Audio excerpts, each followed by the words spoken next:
Life Unscripted Podcast with Rosabel, the place where genuine conversations meet inspiring stories, personal growth, and a dash of humor. I'm Rosabel, your host, inviting you to embrace life's unpredictable journey. Celebrate your unique story and find joy in everyday moments. Get comfortable, stay curious, and let's explore together. I'm scripted, unapologetic, and unstoppable. Hello, everybody. Welcome back to another episode of the Life Unscripted Podcast with Rosabel, where we dive deep into real life story, transformations, conversations that move us forward. I'm your host, Rosabel Zohfeld, and today we're joined by someone who's changing the lives of moms everywhere. Moms like you and me. Meg Kuhnle, also known as the Capable Mom Coach. She's a certified life, health, wellness, and menopause coach, and the heart behind the MegaThrive Coaching. She has over 15 years of experience raising 3 kids and a deep background in exercise science. Meg works is helping overwhelmed moms reconnect with their kids, their peace, and themselves. Her motto, strong moms, strong families. And today she's here to help us figure out how to stop yelling, maybe find some calm at home and actually enjoy motherhood. Yes, even on those messy days. So Meg, welcome. Thank you so much for having me. I'm so very excited to continue our conversation and meeting you. This is going to be great. That is awesome. So why don't we start with your journey? Like what inspired you to become the Capable Mom Coach? Yeah. We'll go with life experience. As you said, I had 3 kids in just over 3 years, and I am a person that likes to be doing things all the time, and I was raising them. Of course, I am married with an active husband in our lives, but we were also running our own family business. So I was pulling a lot of the work as a young mom with 3 little toddlers, and we can all only do so much. So I kind of got to a point in my own journey where I knew I need something to be different. I couldn't keep going and going and going. I was getting exhausted. So I had to get some support for myself. And after seeing the total transformation in who I was as a person and how I show up as a parent, I then was like, I need to share this message to anybody that is willing to listen. So that's my journey. That's awesome.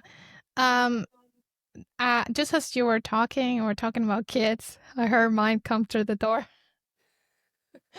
The funny thing is I look at the time like, they're not supposed to be here, but here they are. What does that have to do with anything? All right. Tell us more about the Strong Moms, Strong Families approach. I mean, what does it look like in real life? Yeah. So, as you said before, I am into fitness. My degree is in exercise science. I am a personal trainer, but that's not the kind of strength I am talking about in this zone. What I am talking about is just being that anchor for your family, for yourself, and just being able to support those around you, especially your kids, and not in a way that you're doing everything for them, but just so that you are strong enough within yourself that as they are growing and as they are learning, you're able to handle their big emotions. You're able to handle their growth in a way that is so strong and supportive of them, while also not depleting yourself completely, because it is so hard, next to impossible, to show up in that way that to me was how I truly wanted to show up. When I wasn't caring for myself, when I put myself last all the time, I had nothing else to give. I had completely depleted it. So my approach is to help mom. Sometimes it's to help her be physically strong, but a lot of times it's to help her with that mental resilience, with that emotional resilience, with helping her understand her own nervous system so that when her kids are activated, when they're having a moment, she can stay and be that comfortable place for them to land. So that is my approach. That's very, very good. And Meg, what do you think are the most common stressors that moms are facing right now? Do you want 1, 3, 47? What would you say is the most common one? I mean, is there one most common or because I can tell you one, well, yeah, there's a lot, but I'll tell you one of mine. And it's I would probably love to hear what yours is. well, mine is the silliest one. Maybe, maybe not. I don't know why, but I feel at home, the more I fold clothes, the more clothes comes out of spaces and crevices. It's like I was uh, super, super late folding clothes yesterday. And you know what I even told my husband? I said, I think we just need to downside our. It's the less clothes, the less we have to fold. You know. That is so relatable. Absolutely 100%. And it is not silly. It never ends. You can never be caught up. And then what is kind of the deep down stress under that, right? You have so many other things you want to be doing, right? Why is this what's getting my focus right now?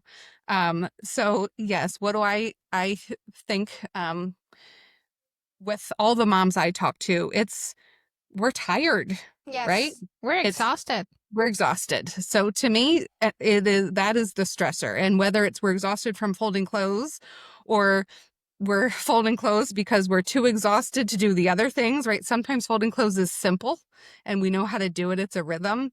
And, but yeah, we're exhausted, physically, mentally, we're overstimulated. I mean, there's just so much, because we work hard. It's hard to be superwoman, right? Yeah. It is. It's really hard. Well, so folding clothes it is for me.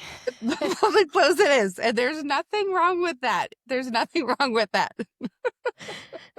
Why do you think so many moms struggle with guilt and overwhelm, and how can they begin to release that guilt? Heavy question, right? Heavy question. Yes. But a lot of our guilt our guilt comes from so many different things, but a lot of it points to, we should be doing more in one way, shape, or form. And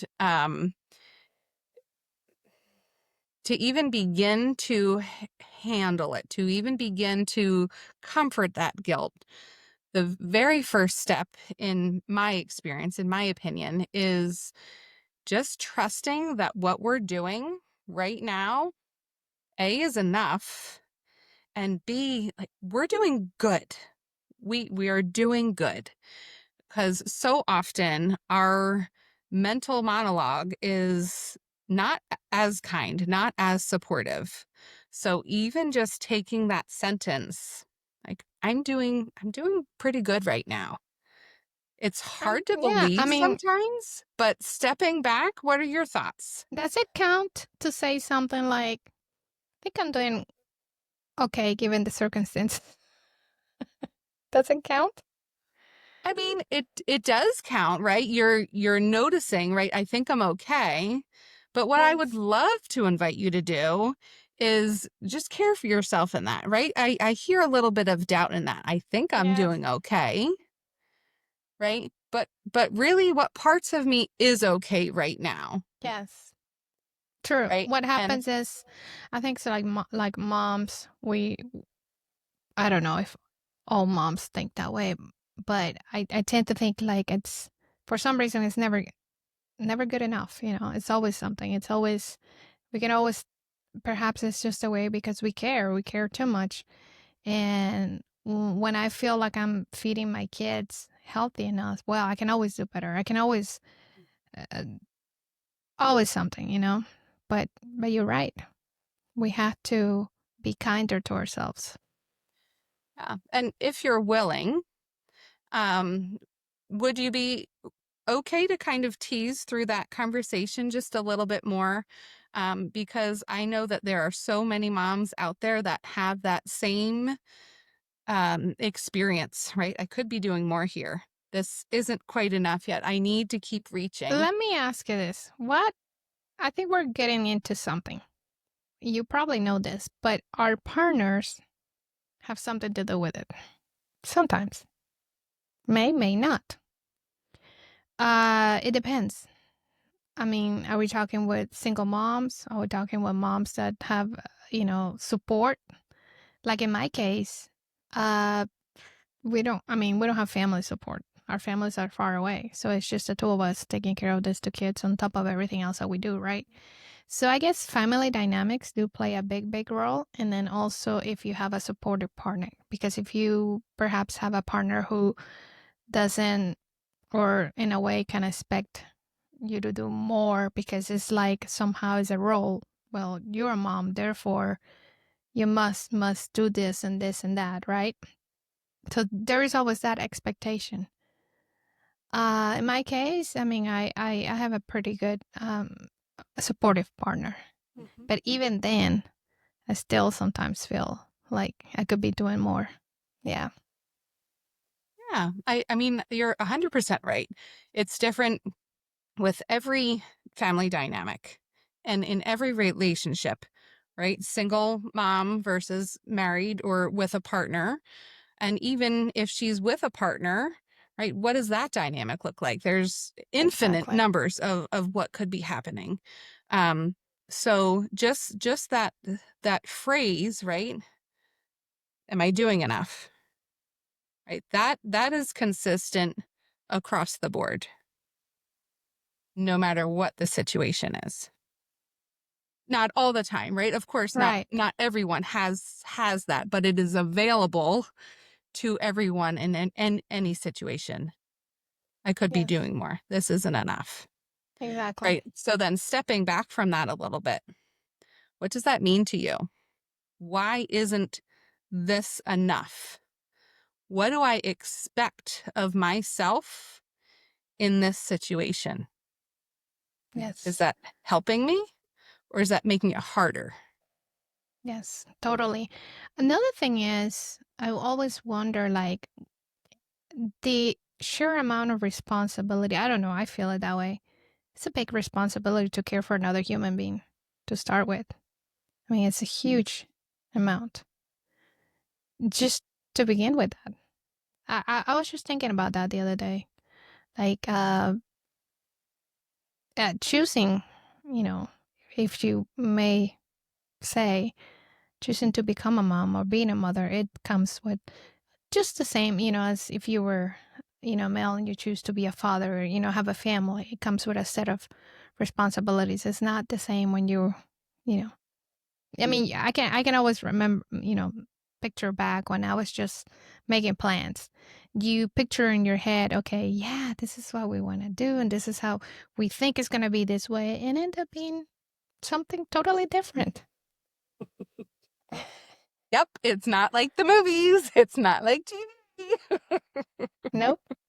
No, but you know what? Now that you mention that, you know what I actually find in that helps? It's just being real, Yes. being honest, being real about it, talking through, finding, other women that are going through and just talking through, just like anything in life. The more And if we, try to hide and pretend that everything is okay, then it's not. right, And when we're honest, we may find out that we're doing even better than we think. you there. We're always doing better than we think. Always. We are our worst critic, right? We are Yes. always doing better than we think. But you're right. Like if we're willing to be honest with ourselves, A, that we are doing things well, right? B, this is hard, Yes.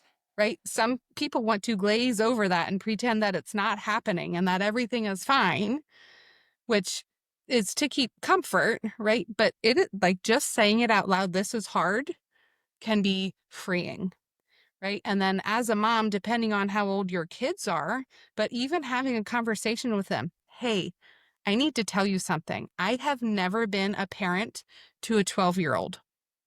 I'm learning this too. This is hard for me, right? And just having even that open and honest conversation, it's so freeing, Yeah. right? And it's not giving them reins to then control things, right? It's being real. I have Yeah. never done this Letting them before. know that they did not come with a manual, Darn it. They did not. I mean, it's like, where is it? Where is the manual? No, none. Okay. Yeah. True. But it is fun. And then I was also thinking this. Being a mother is the hardest job there is. I I can be at work, I can be doing, whatever it is. It has never been as hard as being a mother. Why do you think that is? I think because of all the curveballs that we get thrown at. Because uh, it's so many unpredictable things. There's no setup. Things are not set in stone. Whenever you, in a way, I'm not saying it's, when you have a job or when you work in a certain, there's an environment and things are, there's like a, I don't know, almost like a script that you follow. Things are organized, right? In a way. I mean, assuming that you are working in a pretty good place, not a messy one, right? But then, um, yeah, Yeah. In my opinion, the difference is, right, is you're saying work sometimes and definitely not all the time, not every job, right? This is a very blanket statement and I understand it's loose, but we think there's a path. We think we're going towards a direction, right? But then when you're a mom, you still think you're going one direction, right? But the difference here is that you are the one that has to prepare for things, right? We need to have plan A, B, and C. We need to help them physically. We need to help them emotionally. We need to support them mentally. Right? So we're just required to be such a all-inclusive person for them that it is challenging, right? It is challenging. yes. But I find it, and granted, maybe that's why I work in what I do, right? I love it. I love it. Yes, talking about plans just reminded me of something that happened yesterday. And who knows? Because you never know who's listening. Maybe that mom is listening out there. My son had a friend, a good friend of his, come by. I mean, they were planning to get together, right? And so as mom was planning to drop him yesterday, she like, should I feed him? Or I'm like, or should he? And I'm like, I don't know. Do you think he will eat this? And he said, well, they made plans for lunch. And I'm like, wait a minute. So the 9-year-olds made plan for lunch, but I am the last to know. It's like, oh, okay. Well, luckily, yeah, we do have food here. And then I talked to him. I said, Sonny, can you please, if you make plans, can you please at least let us know? Because you're not the one cooking. You're not the one, those kind of things. Well, because everything is just a magic wand. Exactly. If I want it to happen, it will appear, right? When we're little, we don't understand all but the behind the scenes. Yeah. Yes. Yes. You are right. So yeah, thinking about being that, we're like the captain of that boat and we have all that huge responsibility. So if anyone out there, mothers, you never thought you ever been a leader of anything and you're not on leadership, the moment you become a mom, you are a leader, whether you like to believe it or not. That's the way I look at it. Yes. But let that be empowering, not terrifying. Absolutely. Right? Let that be exciting. Let that be figure outable. Right? When we come home with that little infant and we go, what? Right? We figure it out. Yes, we do. Absolutely. And there's a community around you, right? If you're struggling with something, if you need support, does not mean you're weak if you ask for help. Yes. It does not mean something went wrong if you accept help. Absolutely. It just means that there's do-gooders in the world and they want to help you. Yes, there's help out there, depending on where you are. Like we're in a different place now, but when my husband was in the military, and here's the thing, I'm glad you mentioned that because when the help is there, we just have to learn how to ask for it. And I remember going through certain things, and I asked for help, and help was given at the time. So yes. It is important. To ask for it, and then sometimes we need to be able to accept it. Yes. That was something I personally could not do. I had, an infant and 2 toddlers, and people are like, Meg, you need to rest. And I was like, I don't have time for that. There's no chance I can do that. Like I was completely resistant to it. And now I would love to have encouraged myself Yes. those years ago to accept that, but I wasn't able to at that point I in time. remember that. And, sometimes, like, for example, you have people that offer to, like, help you, especially when the kids are little, to kind of give you a hand, help you. And I remember one thing. You're supposed to go out there and retrieve and get some rest. No, you're like, it's going to be okay. You're trying to relax. They got the kids, like whether it's a family member or a neighbor, somebody who offers a hand. And I was there. It's Yeah. not so much me, but my husband's like, I'm like, honey, they got the kids. It's okay. We can retrieve for an hour or two, you know. But it's hard, easy said than done, right? Because Oh, it just happened 100%. like 2 weeks ago or so. I had someone, to watch the kids while I was gone, and I was out there like looking at the clock, like, okay, it's time for them to go, you know. Especially when you don't do it often. So yeah. Yeah, it's a skill, it's a muscle, right? It's something to practice. And right, if you go the first time and you feel all that doubt, how's it going to go, right? That doesn't mean something's wrong with you. It doesn't mean something's wrong with them. It just means this is different, right? This mama bear in us wants to protect our child, Yes. right? But then it's also a place for us to practice trusting Yes. ourselves, right? Making that decision that this was okay and supporting ourselves in that space. Yes. What about balancing motherhood and identity? That's a big one too.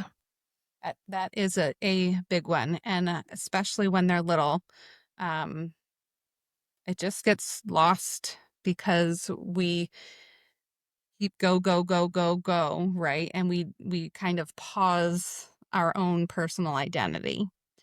So you said, what about it, right? So it is very important, right, to give yourself space to be you. And I know that that looks different across the board for every single person, which is totally fine.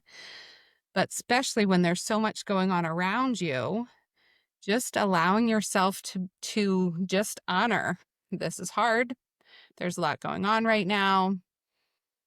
I don't even know what to do, right? Just allowing yourself to be you right there is perfect, right? Yes. And then when you're in that space, just remembering the person you are, what are those values you have? What is important to you? What are your priorities? And just shed a little bit of light on them, right? Because when we let all of the kids stuff overwhelm us, then suddenly they're in high school and we go, well, what happened all those years? Exactly. Right? So, and then we get to that point and then we kind of expect ourselves to be who we were before kids. But in fact, a lot has changed since then. Yes. Right? So just giving your space just to evolve through that is beautiful. Right? It doesn't mean you need to start a new hobby. It doesn't mean you even need to continue your old hobbies. Maybe you don't like them anymore, and that's okay. Maybe they don't fit into your life right now, and that's okay. But what does still feel true to who you are, and even pausing enough to feel it, to breathe it in. Absolutely. Yes, definitely. Not forgetting. Well, when you say that, taking deep breaths, that actually helps. Oh, yeah. Yes, it does. I start my day with my hands on my heart, just like this, for those of you watching. And I close my eyes and I just breathe and I just feel it in my body. And when I'm there, like I feel right here on my body is often where my tension sits. So I can just kind of breathe into it and I can just send that cleansing oxygen there and just kind of go, what's going on? What are you feeling tense about right now? Right? What feels exciting right now? And just breathe into it, and honoring it is so beautiful. for you to be who you truly are. Yes. Is there a way that to help us preserve and actually reclaim our energy? Mm-hmm. What are besides that, well, the things we've been talking about, what about what would you say are the biggest hidden energy drainers out there? So I I love this question so much, and we kind of touched on it earlier, right? We're all so tired, right? Yes. And I wish I had it ready for today, but it'll be on my website soon. But just all of the reasons why we are tired, right?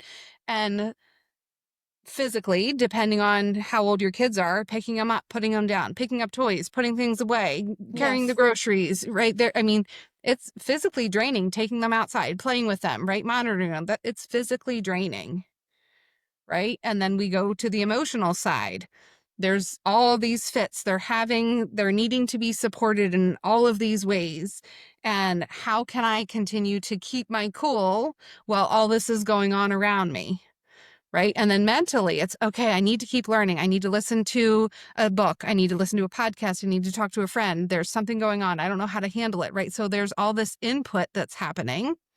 And then there's the noise, right? Especially if we go to a birthday party, right? There's just all this Oh, yes. noise, flashing lights, whatever it is. So there's so much of it going on around us in so many ways that just saying there is one, right? There's so many. When I was writing all the reasons moms are tired, there was a lot.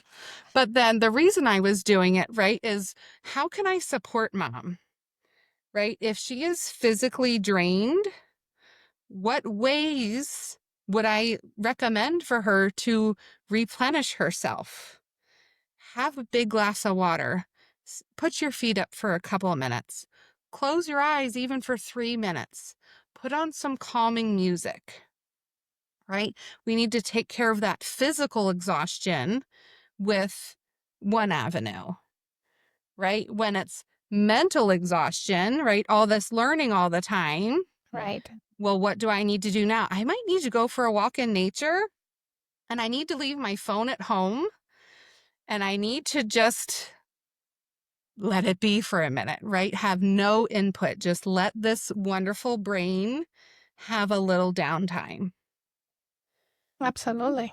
right? So there's, depending on the tired, depends on how we need to fuel it, right? After I did a 15K 2 weeks ago, right? So I was physically tired, right? I didn't need quiet music.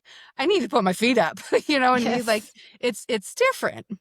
But sometimes when we're going so fast, we don't understand which tired it is. We're not even focused enough other than I'm exhausted, Right. right? So then what tools can we put in there to help her recharge, get strong, right? Strong mom, strong family. And so sounds to me like a lot of nervous system support. Oh, yeah. Yes. Our nervous system is always scanning, right? No matter where we go, even you and I on a virtual call, right? My nervous system is scanning this Right. completely, right? I'm taking in, is this conversation going well? I'm also scanning around my house, right? Did my kids get home early, right? So Yeah, I'm it's hearing some always noises out scanning. there. And I'm Yes. I'm thinking like, did I lock the door? Yeah, right. So our nervous system is constantly being Is she gonna activated. burst through here? Like it could Is she gonna happen. What is would she we gonna do? and then I'll yell and like be like, I'm sorry, that's not me. No. Yeah. But right, our nervous system, right? If we can regulate Yes. our nervous system, if we can operate in that zone of resilience, then we can show up as that capable and confident person and mom. And in my Right. opinion, that was my dream. That's who I wanted to be. Right. Because the other thing is we need to recognize signs of burnout Hmm. before that even happens. I feel like I don't even wanna get to the point when we actually reach a burnout, or I don't know.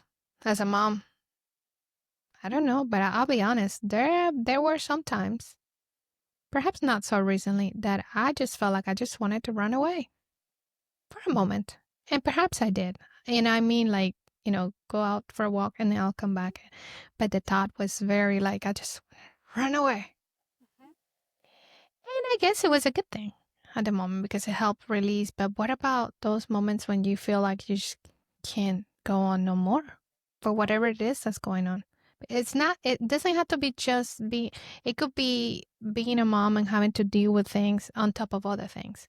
You could be going through life. You could be having difficulty at work or something major happening. And so we have to also be careful with that. Yeah. And with that, right, you're not the only one that's ever wanted to run, right? I mean, that is a very human reaction. And that's what I was able to say it because I know if right? I sensed that I was the only one, I probably wouldn't be saying it here. Yeah. No, right? We get exhausted. We get tired. Yes. So much. But our brain says, right, I want to run, right? Yeah. But the real question that it would be helpful in that situation is, what do I need right now? Right? When you go for a walk, it sounds like you need a little alone time. You need a little decompression. You needed some downtime. You needed, right? It was your body, your nervous system saying it's time to go to a different place.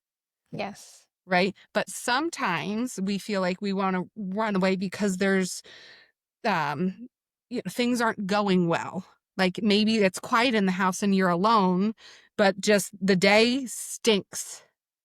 Yes. Right? Okay, I might need a walk, but what do I really need right now? Maybe you need to sit and cry. Nothing wrong with that. That's a nervous system reset right there. Maybe you need to sit and write down all the reasons today is not the greatest. Just get them out of your head and onto paper. Absolutely. Maybe it's calling someone, hey, this day stinks. Help me. I just want to talk to somebody, right? But just pausing and saying, you see me putting my hands on my heart. Can you tell how often I do this in a day? What do I need right now? Because it's going to be different. Yes. Absolutely. What do we need at yourself, the moment, right? Yeah. Trust yourself enough to know you have the answer. You know what also I find interesting? You know how you were saying earlier that it's hard sometimes to ask for help from others? I wonder if it's also hard to ask ourselves for help, if you know what I mean. You're asking, what do I need right now? How consciously willing are we to do that? Do we forget to ask ourselves that? We're never taught to ask ourselves. That's a good question because I'm just processing that right now. I don't even think I perhaps ever asked myself, what do I need? Yeah. And A, you're normal. Yes. No one does this, right? But B, it is so powerful. It is so powerful because you have the answer, right? And for you and for anyone else that hasn't done this before and your innate response is, I don't know, right? Then it's just, what if I did know? And just explore because there are so many options and there's not a right or wrong either. Right? And if you're not sure, right, and you try something, well, then you'll learn, that was helpful, or, ooh, I didn't like that. You know what I realized? Because again, it's kind of like doing an exercise, like, what do I need right now? Do you know what actually gives the mind a sense of acknowledging? Like I am acknowledging that I'm human and that I need help. It's amazing. It's like a mantra. Valuable. You're valuable. You're valuable enough to take care of. I am worth it. That's what came to mind. I'm not just a machine that just gets going and going. I'm not just Superwoman out there who just go, go, go, go. Never needs a reset button. Never needs to turn off. It's a machine, a computer. Even computers need to turn off here and there. I know my Chrome needs to reset every 2 days. Yep. But you're right. And also, right? Not only what do I need right now, but another question, which we hear all the time, how are you? Right? But we Yeah. always say good and we keep going, right? But if you ask yourself, how are you? And then give yourself just a minute to respond, holy smokes. Someone listened to you today. It was you, but someone listened to you.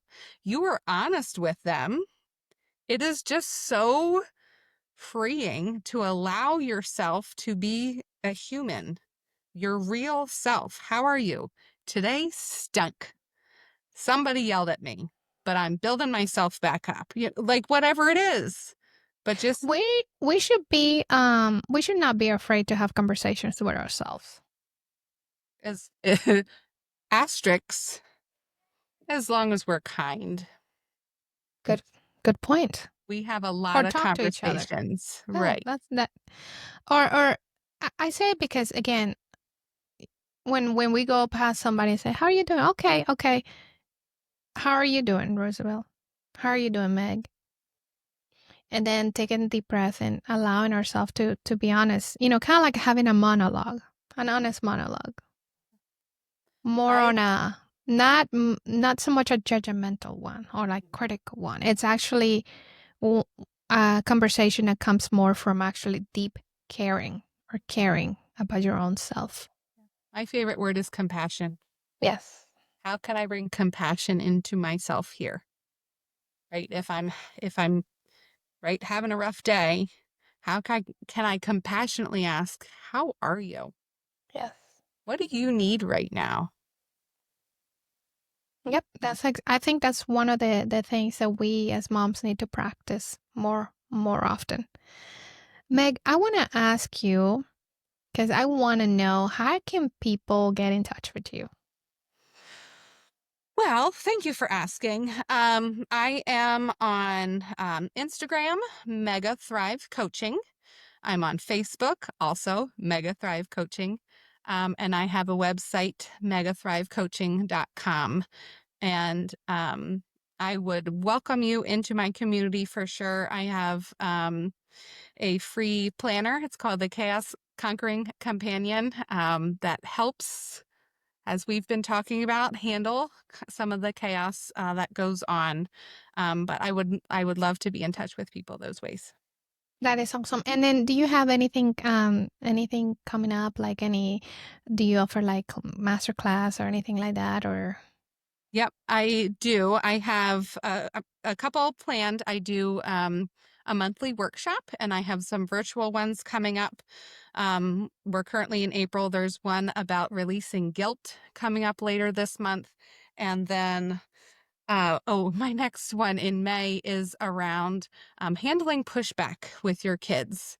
So I love to have these very real conversations that are supportive, and anyone can come because they're all virtual.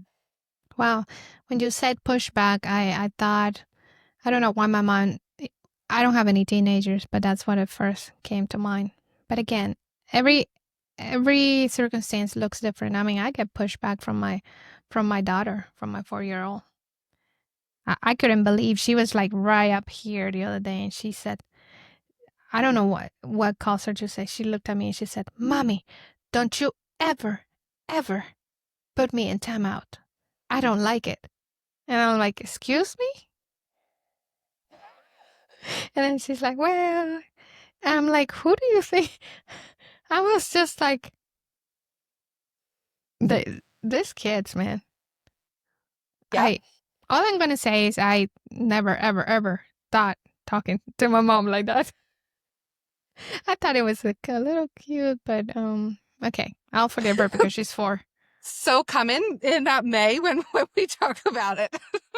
But it's so real at any age. I mean, at any Yes. age, it's different, but the same thread all throughout. It's almost like I looked at her and I'm like, does she know who am I? Kind of. The teeth get a little pointier, right? We love them. Well, let me tell you another little something. she this happened many years. Well, she was actually 2, and she did a mess. Some mess. And then I was like, "You gotta clean that." And I was like, "No, because I'm the princess." And I said, "You didn't hear about Cinderella?" Those kind of things. She's like, "No, I'm the princess. I'm gonna come." But you didn't hear about Cinderella? About to start cleaning some. You're about to learn firsthand about Cinderella, right? Oh, she's only 2, and We so love many them. other things that those kids do that you better laugh. You have to. Yeah. I mean, you just have to. Because like I always say, if you don't laugh, you'll cry. Mm-hmm. Yep. So Megan, is there anything else you? I know there's so much to talk about. I mean, it's a huge topic. Kids, motherhood. It's amazing. Anything that you want our listeners to take home with them, if nothing else, something. Like we already have said, you are doing way better than you think you are or that you're giving yourself credit for. You are doing so good. Thank I you. would love every mom to wake up every morning and just listen to that. You are doing so good. Meg, thank you so much for being here today. I mean, Thank your you. insight, warm and practical wisdom, I mean, are such a gift, not just for moms, but I think for, like I was saying, for families as a whole. I think so many of us need a reminder, that taking care of ourselves isn't selfishness. It's essential. And so for those of you listening, if you want to go deeper again into Meg's world and get tools that truly work, head over to MegaThriveCoaching.com. And I believe that you can download the free planner, right? Conquer the Chaos, and sign up for That's her. there. And soon will be my guide to handling tired. I'm still creating, but it will be there soon. That's right. And you have that Let Go of Guilt. I get this from your website, actually. Let Go of Guilt, April 27. And then you have the Handling Pushback and Big Feelings, May 18. You're also active on social media, so be sure to connect with her and say hello. Instagram, Facebook. Well, if today's episode resonated with you, do me a favor, please subscribe to the Life Unscripted podcast. And we'll have you here again, Meg. Awesome. Pleasure to be here. Thank you so much, Rosabel. A pleasure to have a conversation with you. Thank you. All right, everybody. Until next time, take care of yourself. You're not just allowed to thrive. You are meant to. Goodbye.